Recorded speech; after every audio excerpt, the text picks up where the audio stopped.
Olá, você que nos acompanha no programa Razões da Fé deste domingo, 8 de janeiro de 2023, aqui pela Rádio Miriam Caravaggio, 95.7 FM, também no Spotify e nas redes sociais da Diocese de Caxias do Sul. Estamos neste final de semana onde celebramos a solenidade da Epifania do Senhor, né? Celebramos a festa da Sagrada Família na última sexta-feira. Hoje é a Epifania, amanhã o batismo do Senhor e assim vamos concluindo o tempo do Natal. Neste domingo nós vamos trabalhar um tema um pouco diferente, mas de muita profundidade para a nossa igreja. No dia 31 de dezembro, em Roma, no Vaticano, faleceu o Papa Emérito Bento XVI. Joseph Ratzinger, com um pontificado de 2005 a 2013, depois o primeiro Papa em 600 anos de história que renunciou ao seu pontificado, deu lugar a Francisco e se recolheu para uma vida de oração e silêncio no mosteiro Mater Ecclesiae, em Roma. E após o Papa Francisco também na última quarta-feira do ano, pedir orações a Bento XVI, no sábado, dia 31, pouco depois das 9h30 da manhã, Bento XVI, então, partiu para a casa do Pai. E nós vamos conversar sobre o tema Deus Caritas Est, o legado do pensamento teológico de Bento XVI. E os nossos convidados de hoje, nesse modelo híbrido, são o padre Eleandro Teles, que é chanceler da Cúria Diocesana de Caxias do Sul, pároco da paróquia Nossa Senhora de Lourdes, em Caxias, mestre em Teologia Sistemática pela Pontifícia Universidade Católica do Rio Grande do Sul e doutorando em Teologia Moral pela Academia Alfonsiana da Pontifícia Universidade Lateranense de Roma, com a pesquisa sobre o pensamento humanista de Joseph Ratzinger. Olá, Padre Eleandro, obrigado pela tua presença. Olá, Felipe, uma saudação a todos os que participam desse Razões da Fé hoje. E nós temos conosco o Padre Josimar Romil, que é membro da equipe sacerdotal do Santuário de Nossa Senhora de Caravaggio, em Farroupilha, coordenador do curso de Teologia e Bíblia na região pastoral de Farroupilha e também mestre em Teologia pela Pontifícia Universidade Católica do Rio Grande do Sul. Muito obrigado, Padre Josimar, pela tua presença também. Obrigado pelo convite, Felipe. É bom falar com vocês, especialmente sobre esse tema muito especial. Perfeito. Vamos à primeira pergunta. Ao Padre Eleandro. Padre Eleandro, quem foi Joseph Ratzinger? Essa é uma pergunta bastante ampla. Poderíamos respondê-la de muitos modos, por aspectos diferentes. Penso que alguns dados biográficos, então, essenciais para nos introduzir na trajetória da sua vida. Ratzinger é um germânico, né? Um alemão. Ele se torna sacerdote. Bom, na sua juventude também um fato interessante de recordar a experiência que ele viveu sendo obrigado a participar da juventude hitlerista na Alemanha, né, como todos os jovens, adolescentes, deviam se alistar.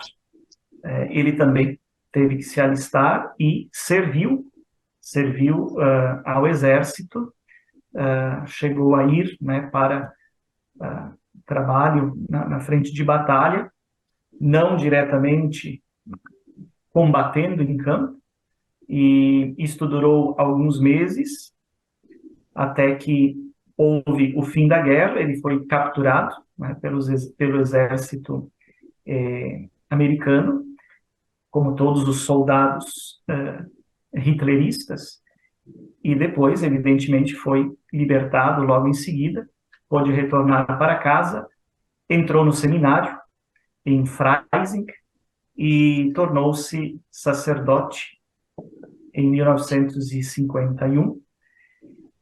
E assim iniciou logo em seguida a sua carreira acadêmica como professor de teologia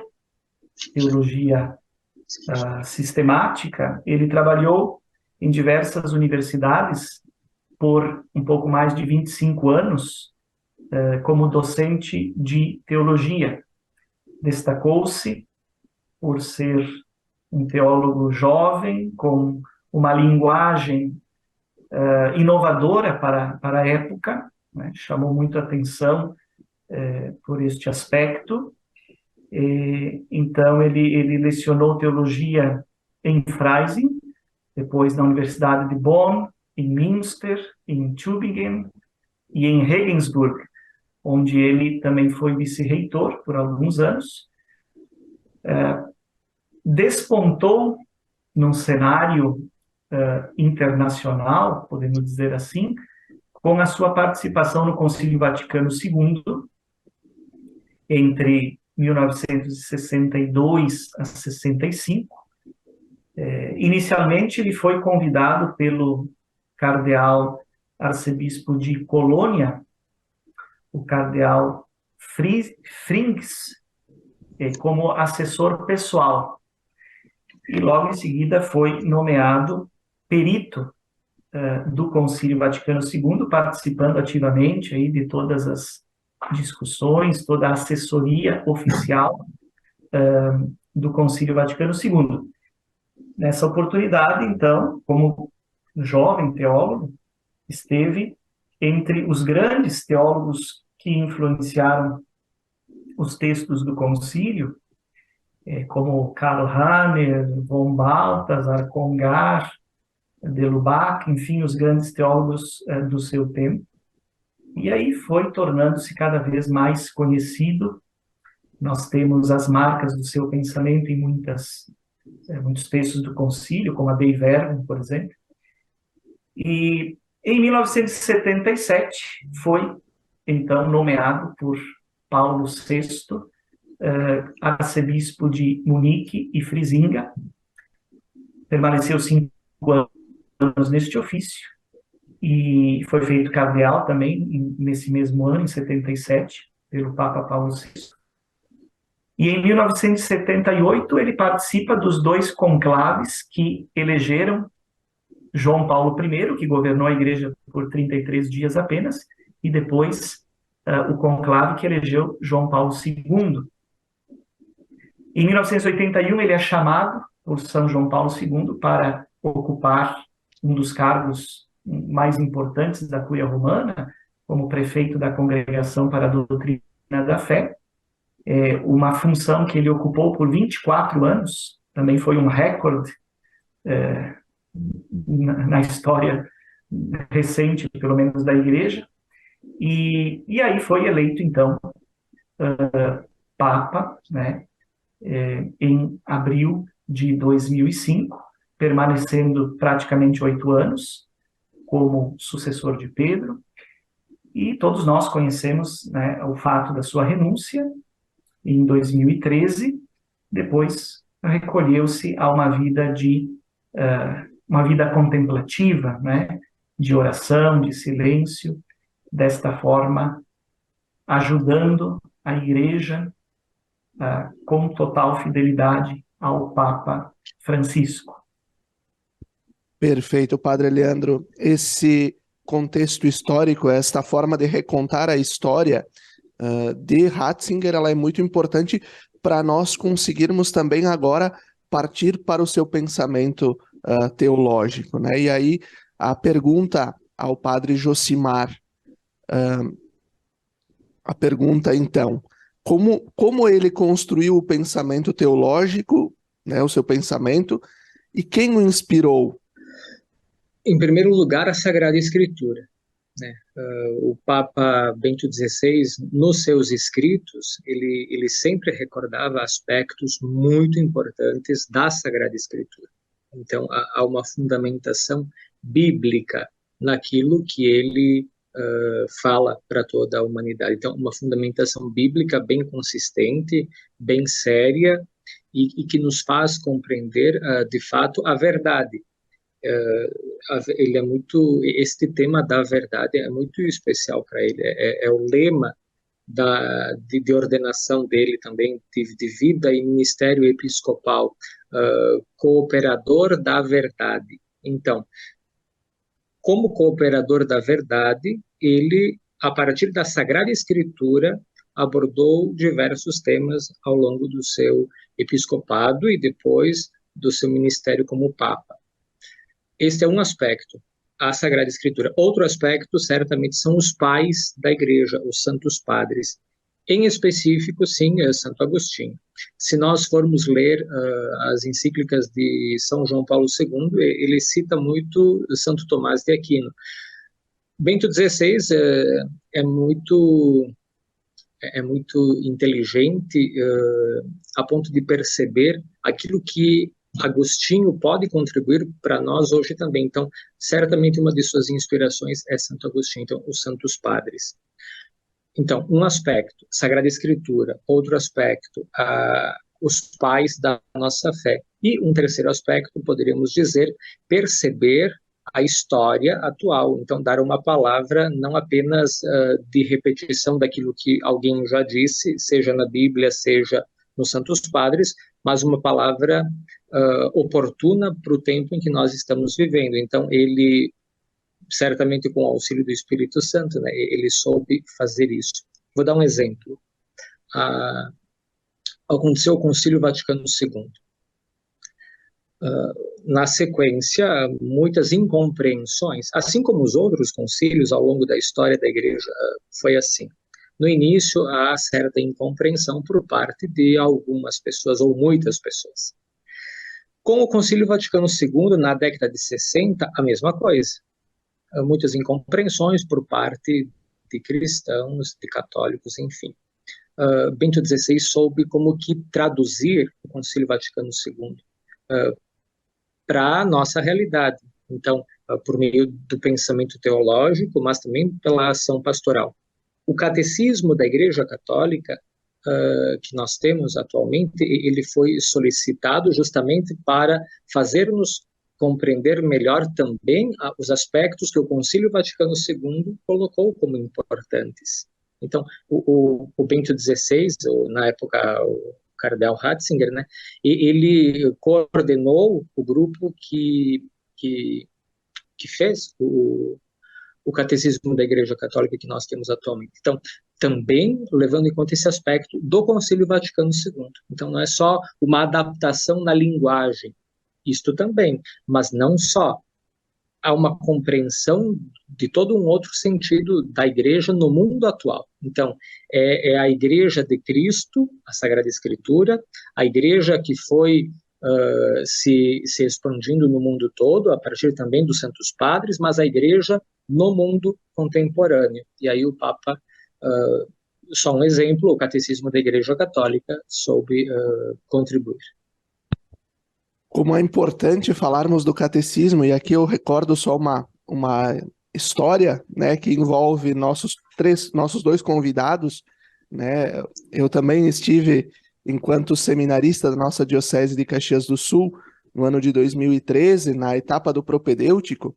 Padre Leandro era o reitor da etapa da filosofia, Padre Josimar era nosso reitor no propedêutico, e o primeiro presente que ganhei foi justamente o catecismo, né? O catecismo que foi coordenado por Bento XVI, né?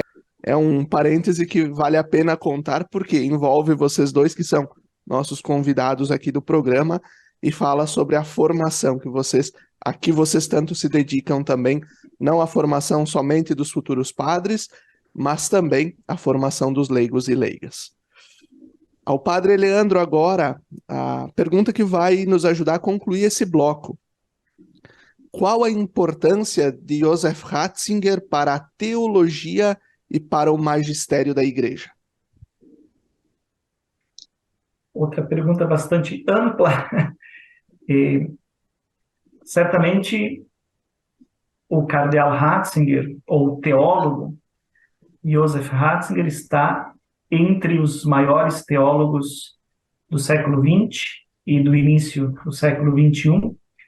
Ele se destaca entre os grandes teólogos, e poderia até, complementando a questão anterior ali, de teólogos que também influenciaram o seu pensamento, além disso que o padre Josimar bem colocou, as bases de Bento XVI, que estão na Sagrada Escritura e na patrística, evidentemente, com Agostinho, depois também na teologia medieval, com Boaventura, por exemplo, que a tese da sua livre docência foi sobre São Boaventura, a tese doutoral foi sobre Agostinho, mas também Romano Guardini foi um grande teólogo e filósofo que influenciou muito o seu pensamento, o cardeal Newman, von Balthasar, Henri de Lubac, esses foram grandes teólogos que influenciaram o pensamento de Ratzinger, e alguns dos quais com quem ele trabalhou também, né, como von Balthasar, como Henri de Lubac, como Yves Congar, por exemplo. Então, a sua teologia está entre estes grandes teólogos do século XX. Especialmente, eu diria, pela compreensão que Ratzinger tem desse diálogo fé e razão. Esse foi um fio condutor de toda a obra de Ratzinger como teólogo, depois como bispo, como prefeito da Congregação para a Doutrina da Fé, e também como Papa. O seu magistério pontifício, ele é perpassado por este grande princípio do diálogo entre fé e razão. Para Ratzinger, a fé não é inimiga da razão. Ao contrário, a fé não é inimiga da ciência. Quem conhece bem a história do cristianismo, a história da filosofia, a história das ciências em geral, sabe que a Igreja Católica, em todas as épocas, foi a grande promotora do desenvolvimento da filosofia, das artes, das ciências, porque justamente Ratzinger recupera e insiste neste ponto. A fé cristã é uma fé racional. Ele diz que o cristianismo é o verdadeiro iluminismo, né? Lá na antiguidade, o cristianismo ele traz a razão humana para dentro da religião. Essa é a novidade do cristianismo. O cristianismo é uma religião compreensível, racional para o ser humano, porque Jesus é a própria razão, é o Logos, né? É essa razão criadora do universo que se revela, que se encarna, né? Que se faz uma pessoa. E um outro ponto, então, decorrente disso, que é central no seu pensamento, é justamente essa ideia do encontro. O cristianismo, a fé cristã, o ato de fé, é, para Ratzinger, um encontro. O encontro com uma pessoa, a pessoa de Jesus Cristo. Então, para Ratzinger, o cristianismo não é uma doutrina abstrata, filosófica, nem mesmo uma doutrina moral, mas é um encontro. É assim que ele define, por exemplo, no número 1, e aqui se me permite ler, porque é riquíssimo, na sua encíclica Caritas in Veritate, aliás, perdão, na encíclica Deus Caritas Est, que é a primeira encíclica do seu pontificado, ele abre o seu pontificado com essa encíclica em termos de magistério, justamente no primeiro parágrafo, dizendo isto, né?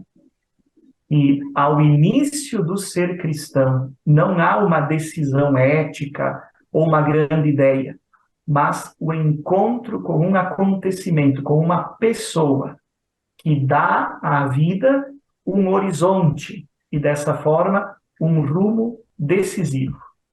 Então, para Ratzinger, esta razão, este logos, essa verdade, como ele define no seu lema episcopal, cooperador da verdade, que é uma frase da terceira carta de São João, capítulo 8, essa verdade, essa razão, este amor é uma pessoa, é a presença de Jesus, a manifestação de Jesus. E a fé é o encontro com ele. Então, isto vai marcar todo o pensamento dele como teólogo e depois como papa. Perfeito, muito obrigado por esta contribuição, Padre Leandro. Assim, nós vamos concluindo o primeiro bloco do nosso programa Razões da Fé, deste domingo, 8 de janeiro. Fique conosco.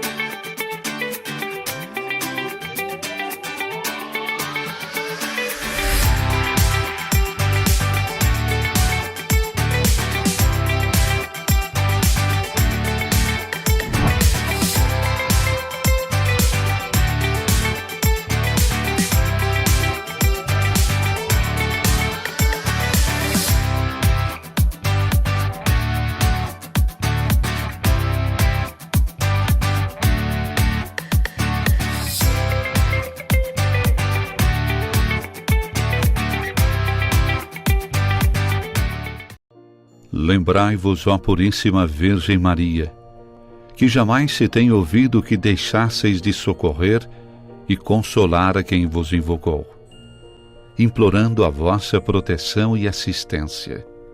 Assim, pois, animado com igual confiança, como a Mãe Amantíssima, ó Virgem das Virgens, a vós recorro, de vós me valho, gemendo sob o peso de meus pecados, humildemente me prostro a vossos pés. Não rejeiteis as minhas súplicas, ó Virgem de Caravaggio, mas dignai-vos de as ouvir propícia e de me alcançar a graça que vos peço. Amém.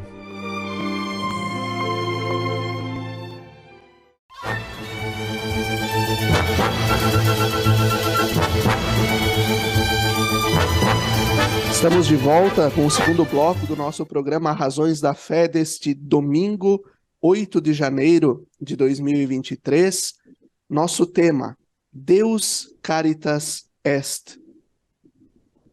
O legado do pensamento teológico de Bento XVI. E nós recordamos, a morte do Papa Emérito Bento XVI, ocorrida no dia 31 de dezembro de 2022, o seu sepultamento no dia 5 de janeiro, a última quinta-feira. O seu velório na Basílica de São Pedro reuniu milhares e milhares de pessoas que foram até a Basílica para as últimas homenagens diante do corpo de Bento XVI e também para elevar a Deus os seus louvores por todo o bem que este homem fez para a Igreja. Os nossos convidados de hoje, o Padre Leandro Teles e o Padre Josimar Romil. E a primeira pergunta agora desse nosso segundo bloco: qual a importância de Bento XVI, ou melhor, de Ratzinger, para o Concílio Vaticano II, Padre Josimar? Muito bem. Jesus diz que nós devemos ser sal da terra e luz do mundo. Os cristãos são enviados ao mundo, os apóstolos, de modo muito especial, para tornar o Evangelho de Jesus cada vez mais conhecido e amado. Por vezes há um risco também. Jesus já disse isso quando ele falou: eis que vos envio como ovelhas no meio de lobos. Mas, mesmo assim, nós somos enviados ao mundo para tornar o Evangelho de Jesus cada vez mais conhecido e amado, e a partir disso, para que as pessoas creiam. né? O ato de fé é muito importante. A fé também possui um conteúdo. Então, ato de crer é importante, o conteúdo da fé também o é. A fé, ela precisa ser transmitida e compreendida pelas pessoas. Por isso, no decorrer dos séculos, a Igreja vai convocando reuniões dos bispos, chamados concílios ecumênicos, de todo o mundo, bispos de todo o mundo reunidos para discutir. Pode ser algum tema em específico ou a própria realidade da Igreja. Então, o Concílio Ecumênico Vaticano II, na década de 60, convocado pelo Papa São João XXIII, ele procurou abordar o tema da presença da Igreja no mundo e da ação pastoral da Igreja no mundo. Então, como tornar a verdade cristã ou a fé cristã compreensível e vivida, ou possível de ser vivida no mundo atual. Então, o Papa Bento XVI, na época, Ratzinger, ele soube contribuir com as reflexões dos bispos, auxiliando os próprios bispos a perceberem aspectos da verdade eterna da fé, mas possíveis de serem traduzidos para a realidade atual.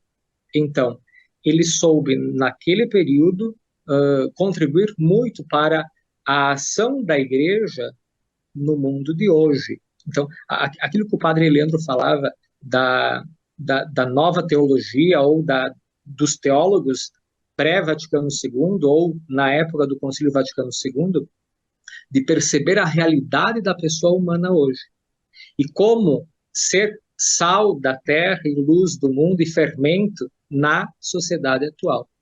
Então, ele contribuiu por meio das suas reflexões com grande capacidade racional para traduzir a fé, daria para assim dizer, traduzir a fé para o hoje. Uma expressão em alemão, agora eu cito uma expressão que é interessante, né? Glaubenswissenschaft, que significa ciência da fé. Então, é como que tomar a fé nas mãos e procurar refletir ela, compreender a fé e viver na realidade atual essa mesma fé.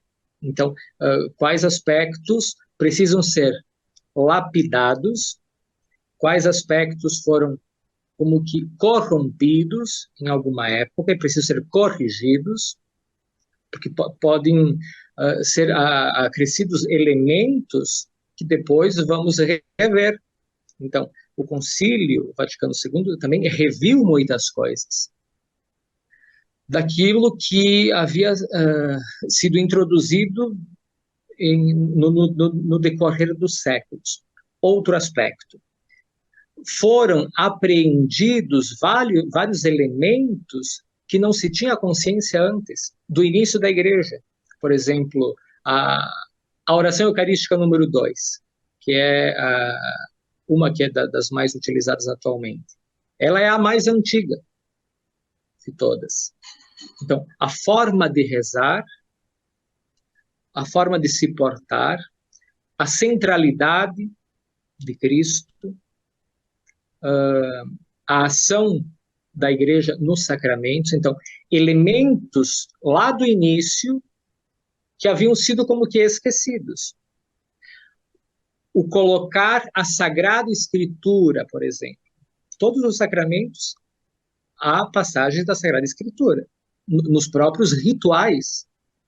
Então, quem é que vai retomar lá do início? No início era assim. Ou quais textos bíblicos correspondem, por exemplo, são fundamentais na questão dos sacramentos. E assim tantos aspectos. Então, os teólogos, os peritos, vão contribuir com isso, resgatando elementos, apontando possíveis correções e também contribuindo para novas perspectivas. E o Ratzinger certamente contribuiu com isso, tanto que depois do Concílio Vaticano II ele foi também chamado para continuar colaborando na na aplicação do concílio. Esta palavra é interessante, na aplicação do concílio. Algumas pessoas dizem que, às vezes, podemos levar até 100 anos para aplicar o concílio, né? Vamos ler o concílio e vamos aplicar o concílio. Então, a forma de aplicação também é uma exigência pastoral, e Ratzinger contribuiu para isso também, para aplicar o concílio. Não só pensar como escrever o concílio ou os documentos, mas aplicar. Perfeito, Padre Josimar. E agora o Padre Eleandro.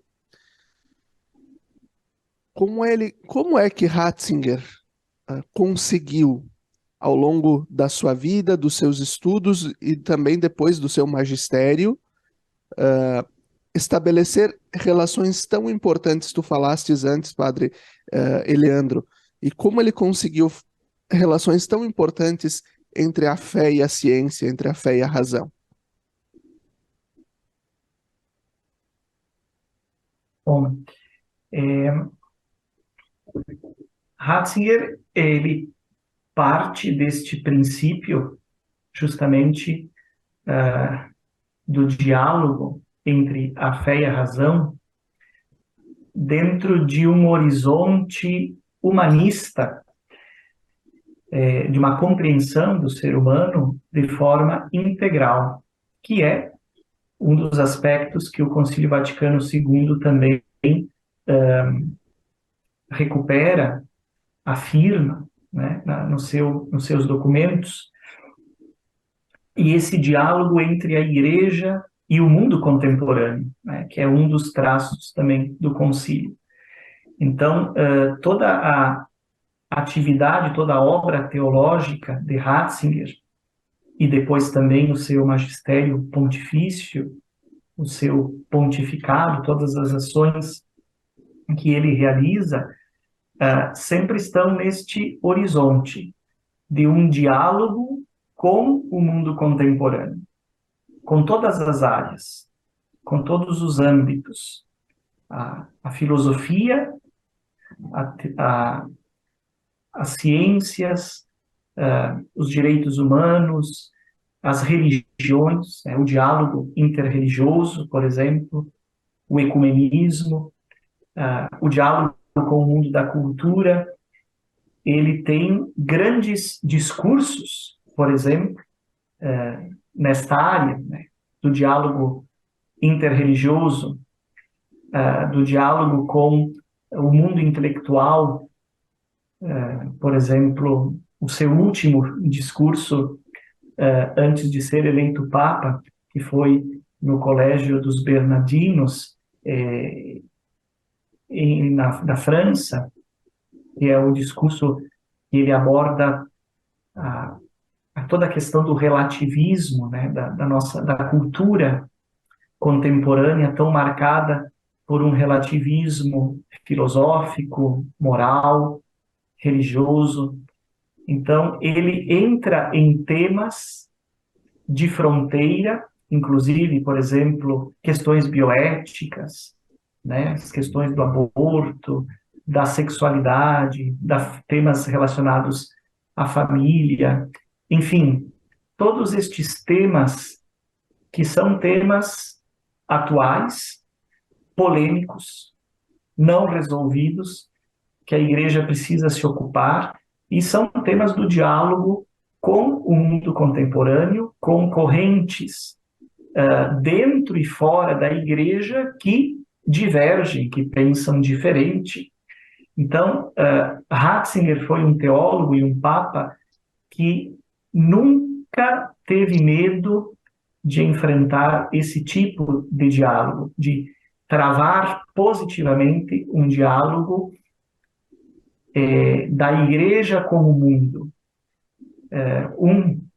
Vou dar um exemplo de um grande debate, um dos maiores debates que atraiu multidões, na Baviera, por exemplo, o debate que ele teve ele era cardeal ainda, né, antes de ser papa, com um dos maiores filósofos contemporâneos, Jürgen Habermas. Esse debate foi em 2004, se não me falha agora a memória, e o tema era justamente sobre o tema da secularização. A fé cristã, os pressupostos religiosos diante da sociedade, do Estado democrático de direito, por exemplo.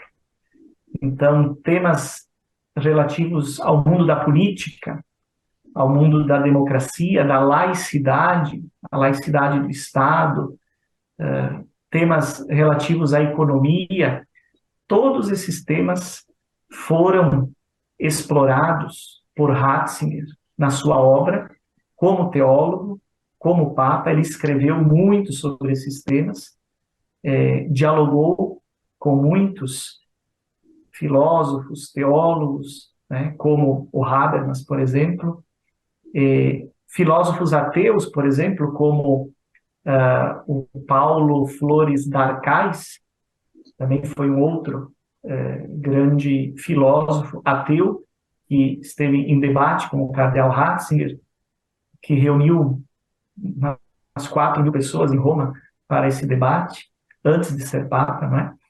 Então, Ratzinger, ele se caracteriza por esse diálogo amplo, mas sempre colocando de uma forma respeitosa, de uma forma com uma linguagem muito acessível, uma linguagem profunda, colocando fundamentos profundos, mas ao mesmo tempo com uma didática, ele era um catequista, né? Até o Papa Francisco, ele se refere ao Papa Bento XVI como um grande catequista, né? Um grande catequista da Igreja do nosso tempo, por essa capacidade pedagógica que ele tinha justamente de tratar de temas complexos, difíceis, polêmicos, mas temas que são fundamentais, colocando os fundamentos, colocando os princípios de uma forma bastante compreensível, acessível para o grande público. Perfeito, Padre Leandro, muito obrigado. E assim nós vamos concluindo o segundo bloco do nosso programa Razões da Fé. Fique conosco, até daqui a pouquinho. Lembrai-vos, ó Puríssima Virgem Maria, que jamais se tem ouvido que deixasseis de socorrer e consolar a quem vos invocou, implorando a vossa proteção e assistência. Assim, pois, animado com igual confiança, como a Mãe Amantíssima, ó Virgem das Virgens, a vós recorro, de vós me valho, gemendo sob o peso de meus pecados, humildemente me prostro a vossos pés. Não rejeiteis as minhas súplicas, ó Virgem de Caravaggio, mas dignai-vos de as ouvir propícia e de me alcançar a graça que vos peço. Amém.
Estamos de volta com o terceiro bloco do nosso programa Razões da Fé, deste domingo, 8 de janeiro de 2023, quando falamos sobre o pensamento teológico do Papa Emérito Bento XVI, falecido no último dia 31 de dezembro de 2022 e sepultado na quinta-feira, 5 de janeiro. né? Recordando, Bento XVI foi Papa que governou a Igreja Católica no mundo entre os anos de 2005 e 2000 até fevereiro de 2013, e aí então escreveu vários documentos, fez diversos pronunciamentos, como falávamos também há pouco, sempre como um grande catequista, como também se referiu o Papa Francisco. E ele escreveu 3 encíclicas no seu pontificado, sendo a primeira delas e a que é mais utilizada também, Deus Caritas Est, em 2006, depois a Spe Salvi, em 2007, e Caritas in Veritate, em 2009.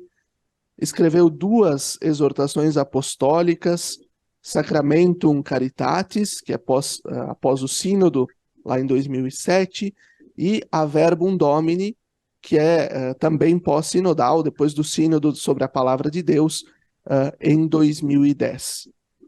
E nós, então, agora retomamos os nossos convidados, o debate com os nossos convidados, o padre Josimar Romil e o padre Leandro Teles, e nós vamos trazendo a seguinte questão. Qual foi a marca do pontificado de Bento XVI, padre Leandro? Eu penso que justamente a marca do pontificado está nas suas encíclicas.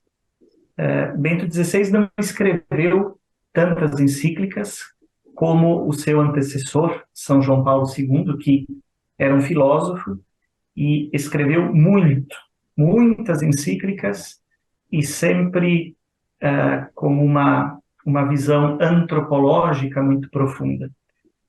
Bento XVI não teve essa pretensão, ele quis reconduzir o cristianismo ou a igreja do nosso tempo para alguns pontos essenciais do cristianismo.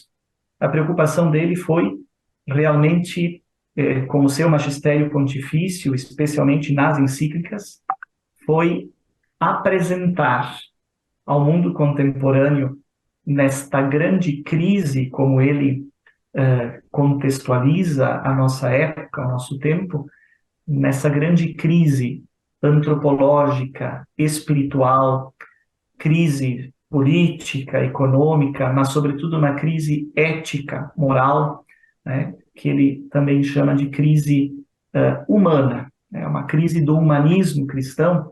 Nesse contexto, Bento XVI quis reapresentar a este ser humano em crise a beleza da fé cristã. Então, ele apresentou pontos fundamentais da nossa fé cristã como uma linguagem atual. Ele tentou realmente atualizar aqueles pontos fundamentais da fé cristã. Então, começando pela sua primeira encíclica, ele foi direto ao essencial. Deus Caritas Est. Deus é amor. Então, ele recoloca no centro do cristianismo, como centro e como fonte de toda a fé cristã, o amor. E aí, eu gostaria de frisar isto que também aparece, é a primeira frase da encíclica, né? Deus Caritas Est, aquela frase de São João, da primeira carta, São João, capítulo 4, versículo 16, Deus é amor, e quem permanece no amor permanece em Deus e Deus nele. É assim que Bento XVI abre esta sua primeira encíclica, a sua doutrina, o seu magistério. Então, colocar novamente o amor no centro do cristianismo. Nós cremos no amor de Deus. É desse modo que o cristão expressa a sua opção fundamental. Com a centralidade do amor, a fé cristã acolheu o núcleo da fé de Israel, da fé bíblica, e aqui está a sua profundidade, a sua amplitude. Depois, é um amor operativo, toda a segunda parte dessa encíclica nos fala como operar esse amor, né? Esse amor, o amor cristão não é uma ideia, não é uma abstração, mas é um amor operativo. E aí eu ligaria a esta encíclica Deus Caritas Est com uma outra encíclica, que é a terceira, não é a segunda, mas é a terceira, que continua desenvolvendo o tema do amor e da verdade, que é justamente a encíclica Caritas in Veritate, que vai nos mostrar também todo esse lado operativo do amor.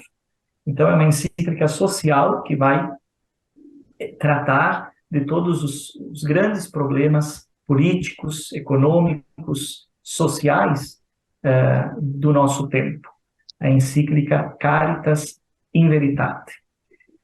E a segunda encíclica, que é, para mim, pessoalmente muito importante e é um dos pilares da minha pesquisa, do meu estudo doutoral sobre Ratzinger e Bento XVI, que é a encíclica Spe Salvi, né? Salvos pela Esperança.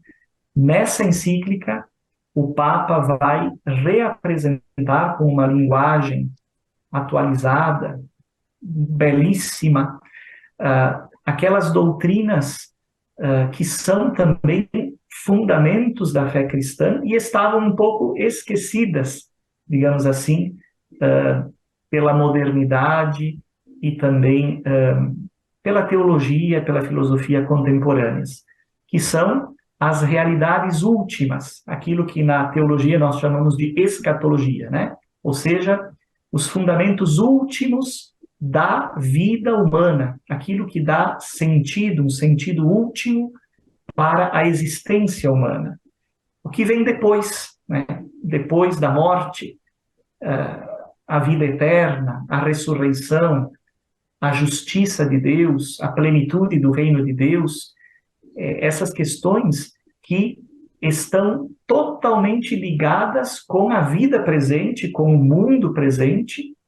Aliás, essas questões, esses temas da fé, que estão no fundamento da nossa fé cristã e que orientam o nosso agir moral, o nosso agir ético neste mundo.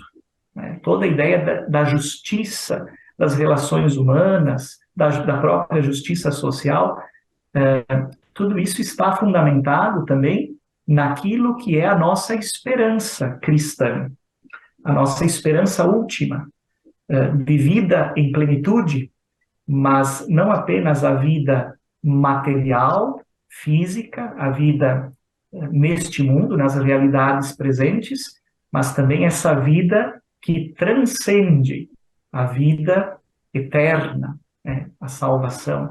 Então, ali Ratzinger recupera e reafirma essa total unidade, ligação entre a grande esperança da nossa fé, a esperança da vida eterna, das realidades transcendentes, com a vida neste mundo, a vida concreta neste mundo. Então, essas encíclicas, as 3 encíclicas que ele assina, nos reconduzem para aquilo que é o essencial no cristianismo, na nossa igreja, que são as 3 virtudes teologais, podemos dizer assim, né? O amor, a caridade, a esperança e a fé. A fé, ele trabalha em todas elas, todo o seu magistério, mas ele especialmente estava dedicando a sua 4ª encíclica ao tema da fé, né? Que foi uma encíclica que ele escreveu, na maior parte, a encíclica Lumen Fidei, porém foi interrompida, digamos assim, com a sua renúncia, e o Papa Francisco, então, foi quem concluiu essa encíclica e assinou. Mas, como o próprio Papa Francisco disse, e todos nós sabemos, a maior parte dessa encíclica foi realmente escrita por Bento XVI, concluindo essa trilogia da fé, da esperança e da caridade que ele tinha nesse projeto, né? Perfeito. E nós agora recordamos um pouco depois de ter renunciado lá em 2013, ele se recolheu em uma vida de oração, uma vida de silêncio, num mosteiro próximo, nos jardins, né, do Vaticano, e de lá saiu não muitas vezes. Saiu para ir à Praça de São Pedro algumas vezes, participou de algumas celebrações com Francisco, foi ao funeral de seu irmão na Alemanha, mas grande parte desses quase 10 anos foram recolhidos, né, no mosteiro. E no seu testamento, divulgado horas depois do seu falecimento, o seu testamento de fé, ele diz, né, ele pede perdão a quem porventura ele tenha feito algum mal, e além disso, palavras que um enfermeiro disse ao seu secretário pessoal, as últimas palavras audíveis de Bento XVI no seu leito de morte foram, em italiano, né? Jesus, eu te amo. Padre Josimar, o que a morte de Bento XVI nos ensina?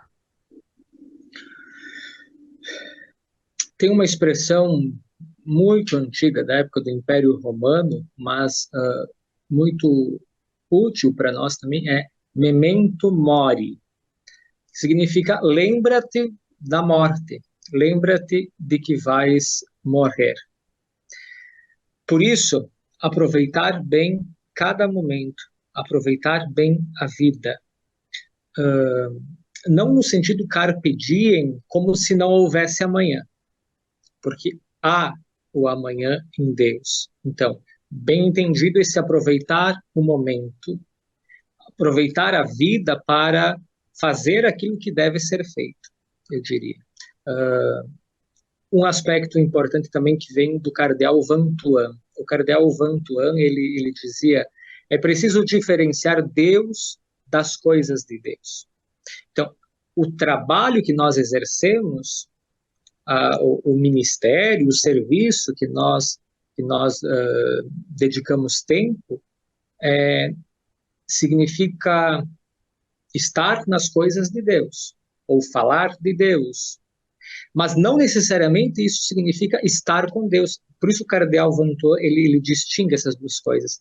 É preciso trabalhar com as coisas de Deus, mas nunca esquecer de estar com Deus.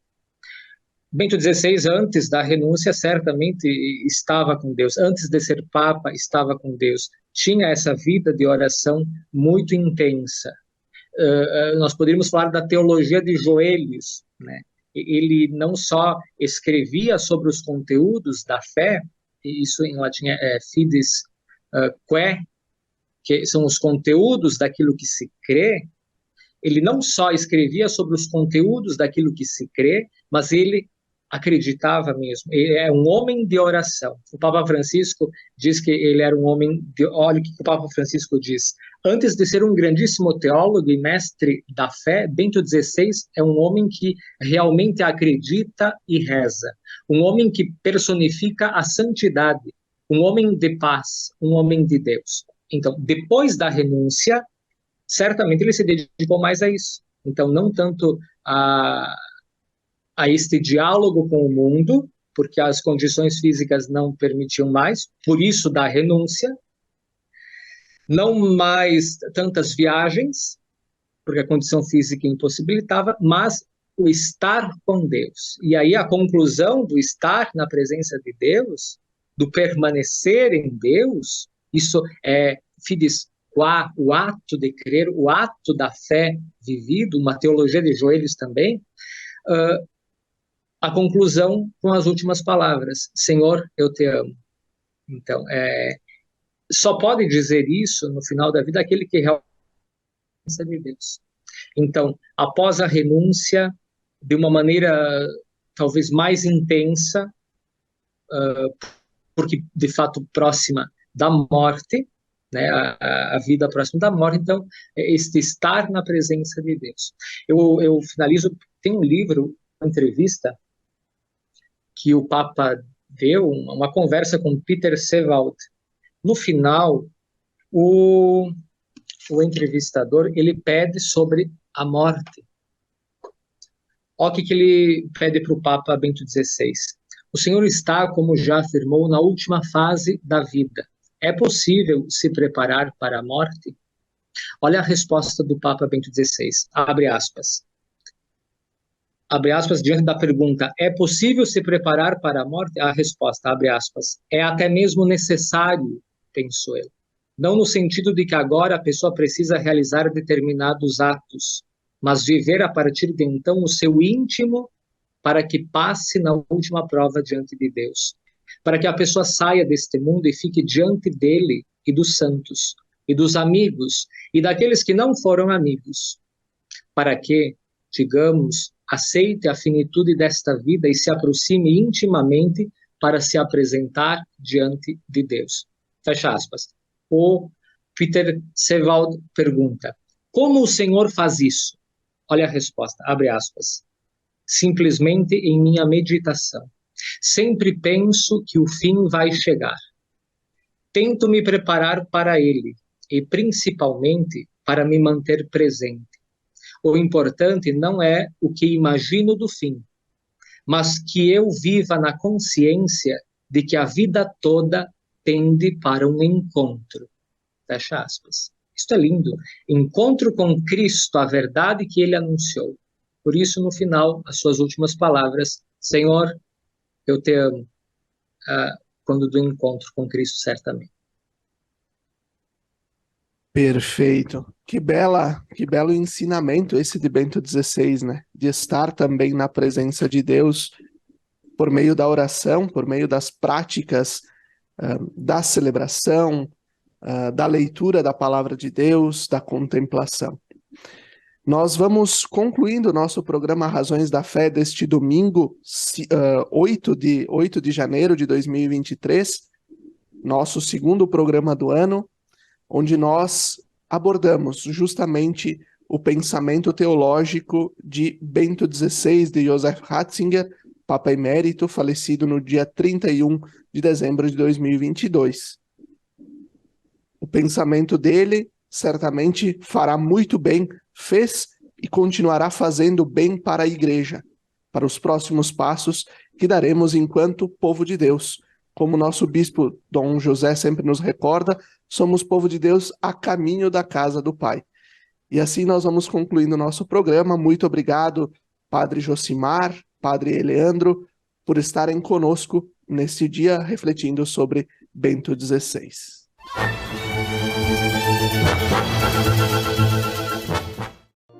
Lembrai-vos, ó Puríssima Virgem Maria, que jamais se tem ouvido que deixasseis de socorrer e consolar a quem vos invocou, implorando a vossa proteção e assistência.